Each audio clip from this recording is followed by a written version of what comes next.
Buziano Composto, siamo in questa manifestazione dei pastori sardi e il motivo perché Sardigna Nazione è presente, visto le problematiche che riguardano la questione agropastorale qua in Sardegna. Buziano.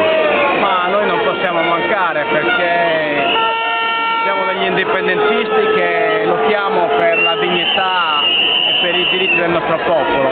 Questi pastori stanno lottando per un diritto fondamentale, intanto sono la spina dorsale di questa nazione e il loro ruolo è messo in pericolo da un contesto e da un modello politico che non è adatto alla Sardegna, quindi noi non esistiamo in Europa, non esistiamo nel mondo e i primi a pagare questa nostra non esistenza sono proprio la classe operaia ed i pastori.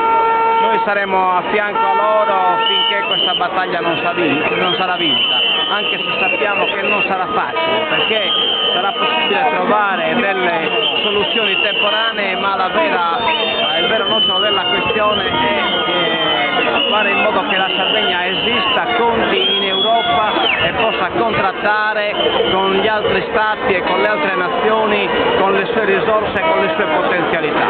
Grazie Buziano.